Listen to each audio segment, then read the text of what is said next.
Welcome to only IAS. स्वागत है आप सभी लोगों का current affairs revision for prelims 2021 में। ज्योग्राफी के करंट अफेयर्स के रिवीजन का ये हमारा छठा लेक्चर है। आज के इस सेशन में हम फरवरी महीने की ज्योग्राफी के करंट अफेयर्स को रिवाइज करेंगे। इस पूरे सेशन की जो पीडीएफ है वो आपको ओनली आईएएस की वेबसाइट पर अवेलेबल मिलेगी। उसके लिए आपको वेबसाइट के डाउनलोड सेक्शन में जाना होगा। किसी भी अदर पीडीएफ को अवेल करने के लिए आपको ओनली आईएएस के टेलीग्राम चैनल को ज्वाइन करना होता है। तो चलिए शुरुआत करते हैं। इस सेशन का first important article tropical cyclones के बारे में है। अभी हाल की एक स्टडी में पाया गया कि जो ट्रॉपिकल साइक्लोन्स हैं वो पहले की तुलना में अब लैंड मास के ज्यादा नजदीक में बन रहे हैं। अटलांटिक हरिकेन्स को छोड़ दिया जाए तो सबसे पहले देखते हैं कि ट्रॉपिकल साइक्लोन्स होते क्या हैं। देखिए, ट्रॉपिकल साइक्लोन्स एक लो प्रेशर वेदर सिस्टम है रोटेट करता हुआ, जहां पर आपको थंडरस्टॉर्म्स में मिलते हैं लेकिन फ्रंट्स नहीं मिलते। फ्रंट्स आपको टेम्परेट साइक्लोन्स में मिलते हैं, जहां पर दो एयर मास अलग अलग टेम्परेचर के होते हैं। यहां पर एक्चुअली में आपको मॉइस्ट और ड्राई एयर का डिफरेंस मिलेगा। देखिए, ट्रॉपिक्स मतलब कैप्रिकॉन और कैंसर के बीच में ओरिजिनेट होते हैं या सब ट्रॉपिकल वाटर्स में भी समटाइम्स मिलते हैं। ये काउंटर क्लॉकवाइज रोटेट करते हैं नदर्न हेमिस्फीयर में। अब इनके बनने की कुछ कंडीशंस हैं, जैसे कि सी सरफेस का टेम्परेचर है वो 27 डिग्री सेल्सियस के ऊपर होना चाहिए। कोरियोलिस फोर्स अपना इफेक्ट डालता है। वर्टिकल विंड की स्पीड जो होनी चाहिए वो हॉरिजॉन्टल विंड से ज्यादा तेज होनी चाहिए। इसके अलावा एक pre existing weak low pressure area होना चाहिए। अपर डाइवर्जेंस भी होना चाहिए। अपर डाइवर्जेंस में देखिए होता यह है कि ये 27 डिग्री सेल्सियस के ऊपर अगर एरिया है तो यहां पर से जो हवा है वो गर्म होकर ऊपर जाएगी, तो यहां लो प्रेशर बनेगा।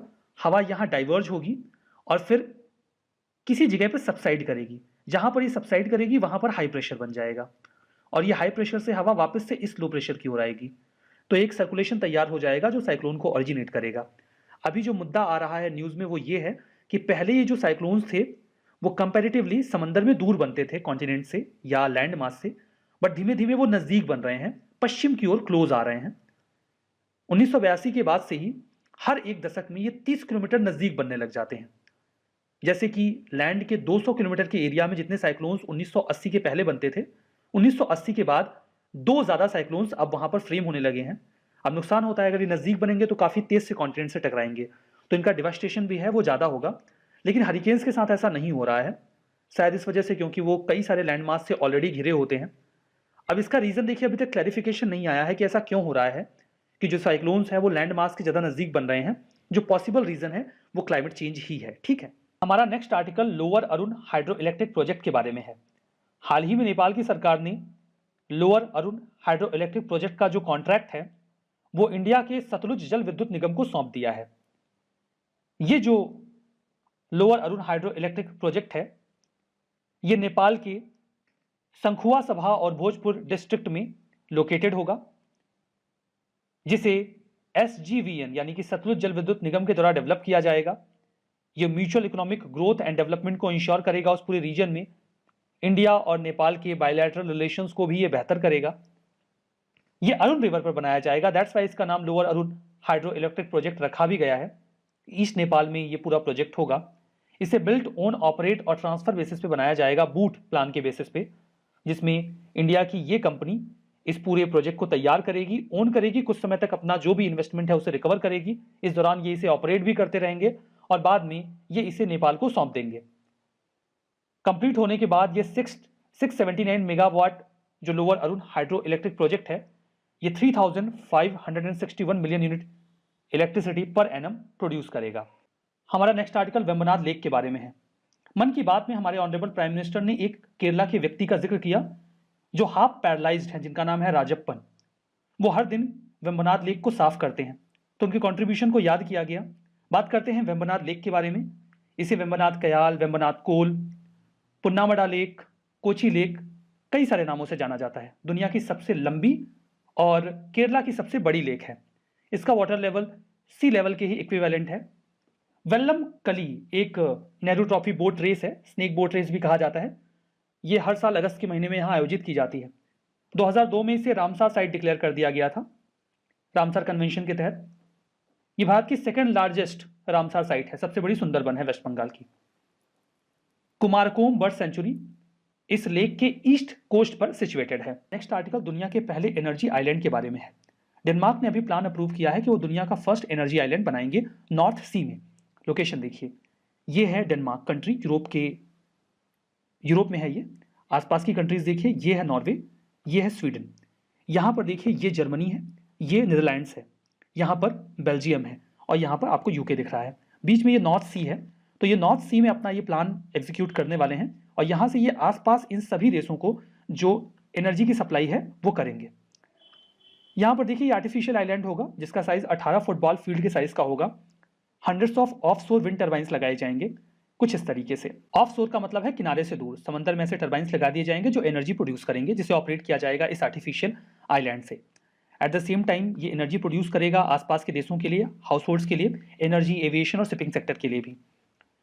ये जो एनर्जी प्रोड्यूस करेगा वो ग्रीन एनर्जी होगी बिकॉज रिन्यूएबल सोर्सेज से इसका इस्तेमाल किया जाएगा। Millions of European house hold इस एनर्जी का इस्तेमाल कर पाएंगे।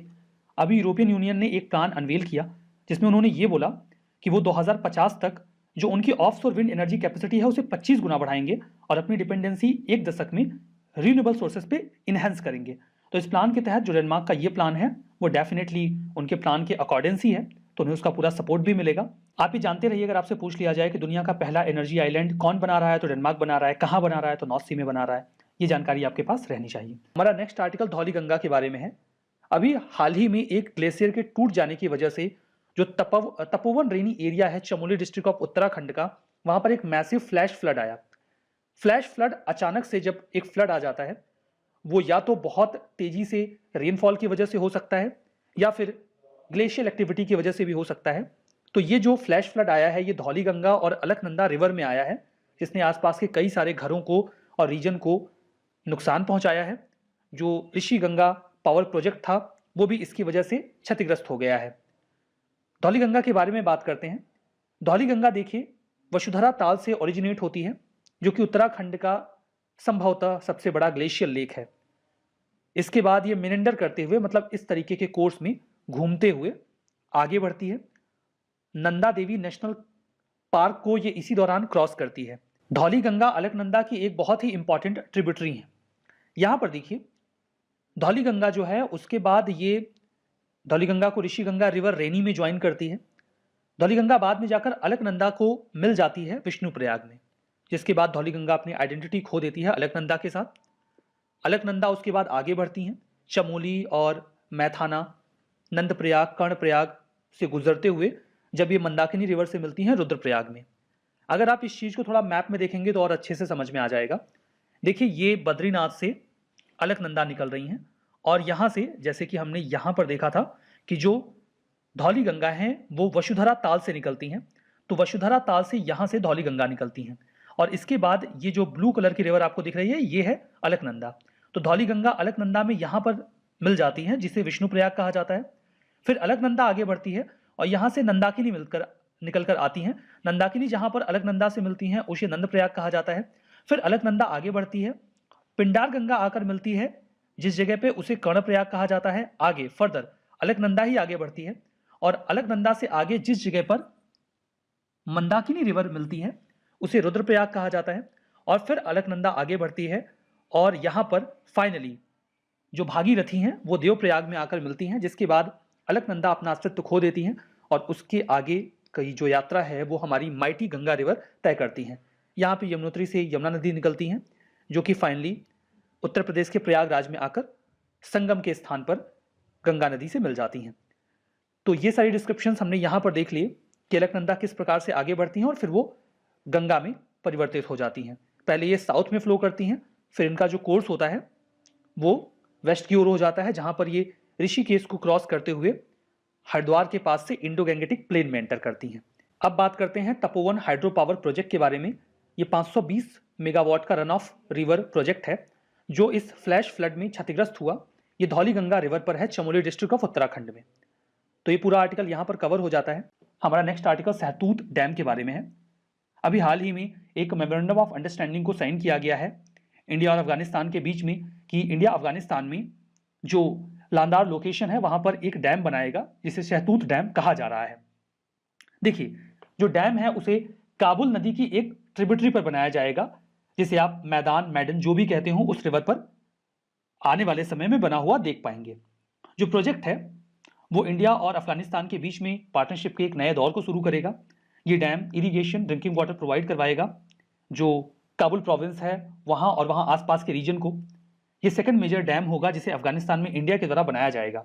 इसके पहले Afghanistan friendship dam, India Afghanistan friendship dam, जिसे सलमा डैम भी नाम दिया गया था, उसे जून 2016 में इनॉग्रेट किया गया था, जिसे इंडिया ने ही कंस्ट्रक्ट किया था। Next article Pong dam wild life sanctuary के बारे में है। 1 लाख से ज्यादा water birds Pong dam lake wild life sanctuary, जो कि हिमाचल प्रदेश में सिचुएटेड है, उसके विंटर्स में 2020-21 में आई, ऐसी जानकारी मिली। इसी संबंध में ये सेंचुरी न्यूज में आ गई, तो चलिए हम पढ़ लेते हैं। Pong dam lake wild life sanctuary, ये हिमाचल प्रदेश में है, ये तो पहले ही क्लियर हो गया। इसे पोंग डैम रिजर्वायर या फिर पोंग डैम लेक के नाम से भी पुकारा जाता है। 1975 में ये डैम बनाया गया था। जब भी कोई डैम बनता है तो उसके पीछे एक रिजर्वायर तैयार हो जाता है, लेक तैयार हो जाता है। अब ये लेक कई तरीके की वाइल्ड लाइफ है, बायोडाइवर्सिटी है, उसे भी सपोर्ट करता है, तो लेक्स के आसपास बर्ड्स आना पसंद करती हैं। तो ये जो लेक है यही है पोंग डैम लेक। इसे 1983 में वाइल्ड लाइफ सेंचुरी का दर्जा दे दिया गया और ये लेक 2002 में रामसार साइट भी डिक्लेयर कर दी गई। अब बात करते हैं आगे वेजिटेशन के बारे में। यहाँ पर आपको ट्रॉपिकल और सब ट्रॉपिकल फॉरेस्ट का एरिया मिल जाएगा, कई तरीके के वाइल्ड लाइफ एनिमल मिल जाएंगे। अब इस पोंग डैम में पानी कहाँ से आता है, सीधे शब्दों में कहूँ तो बना किस नदी के ऊपर है, तो पोंग डैम बियास रिवर के ऊपर बनाया गया है। 220 स्पीसीज जो बर्ड की हैं, 54 फैमिलीज से वो यहाँ आती हैं। हिंदकुश हिमालय के आसपास की जो भी माइग्रेटरी बर्ड्स हैं वहाँ से और साइबेरिया से विंटर के समय में इस जगह पे आ जाती हैं।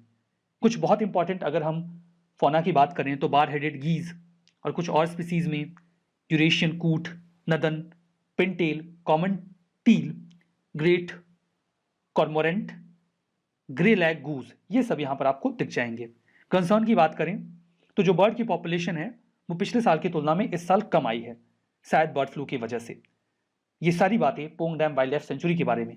हमारा next article Nord stream 2 pipeline के बारे में है। अभी हाल ही में यूएसए और रसिया के बीच में टेंशंस बढ़ रही हैं नॉर्ड स्ट्रीम 2 पाइपलाइन प्रोजेक्ट को लेकर, जिसमें रशिया की एक बहुत ही प्रोमिनेंट कंपनी इन्वॉल्व है, गाज़प्रॉम।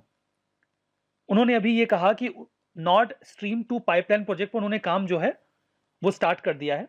तो संभावना ये जताई जा रही है कि बार फिर से रशिया और यूएसए आमने सामने होंगे। ये है क्या, समझते हैं।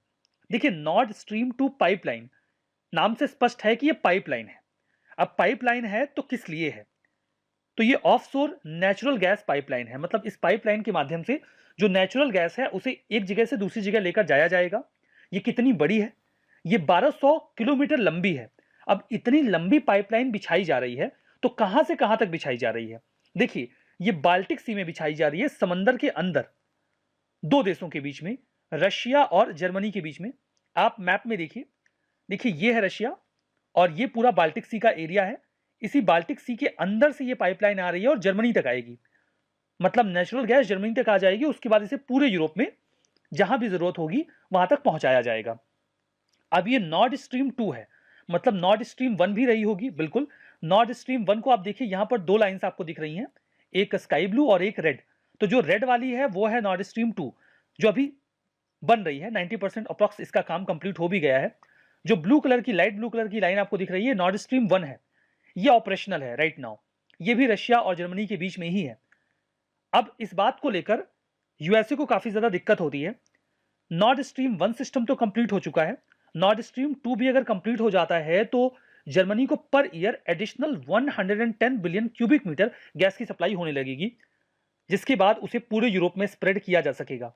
इस पाइपलाइन के कई सारे फायदे हैं। यूरोप में एक सस्टेनेबल गैस सप्लाई हो जाएगी रशिया की ओर से, और रशिया को भी जो यूरोप का पूरा एक बहुत बड़ा मार्केट है वो और अच्छी तरीके से एक्सेसिबल हो जाएगा। अब ये जो पाइपलाइन है ये कई सारे देशों के टेरिटोरियल वाटर से होकर गुजरता है, और या फिर एक्सक्लूसिव इकोनॉमिक जोन का जो एरिया है वहां से होकर गुजरता है, फिनलैंड, स्वीडन और डेनमार्क के। अब जहां जहां से ये गुजरेगा वहां के एंटिटीज वहां पे अपना पैसा इन्वेस्ट कर सकते हैं और वहां के लोगों को जॉब मिल जाएगी।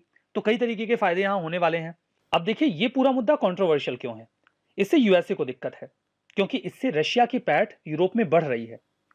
अगर यूरोप की कंट्रीज रशिया के ऊपर अपनी एनर्जी नीड को लेकर डिपेंडेंट है तो रशिया के प्रेसिडेंट की पोजीशन और स्ट्रांग होगी। अभी भी ईयू की कंट्रीज 40% गैस नीड्स के लिए रशिया पर डिपेंडेंट है। इस प्रोजेक्ट के कंप्लीट हो जाने के बाद उनकी डिपेंडेंसी और भी बढ़ जाएगी, तो निश्चित तौर पर यूएसए को इससे कंसर्न होगा। हमारा नेक्स्ट आर्टिकल कैटालोनिया के बारे में है। कैटालोनिया में अभी इलेक्शंस हुए।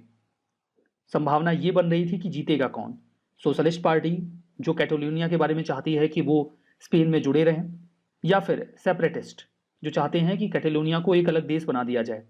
खैर, अभी तक तो ये तय रहा कि जो सोशलिस्ट पार्टी है, जो कैटेलोनिया को स्पेन के साथ जोड़ कर रखना चाहते हैं, कैटेलोनिया के इलेक्शन में उन्हें ज़्यादा सीट मिल रही हैं। ये सारी बातें खैर कैटेलोनिया के इलेक्शन से जुड़ी हुई हैं। हमारे लिए कैटेलोनिया की लोकेशन इंपॉर्टेंट है। सबसे पहले तो आप मैप देखिए, ये है यूरोप का इबेरियन पेनिनसुला। इबेरियन पेनिनसुला पे लार्जली दो देश हैं, पुर्तगाल और स्पेन। स्पेन का जो ईस्टर्न पार्ट है वो है कैटेलोनिया।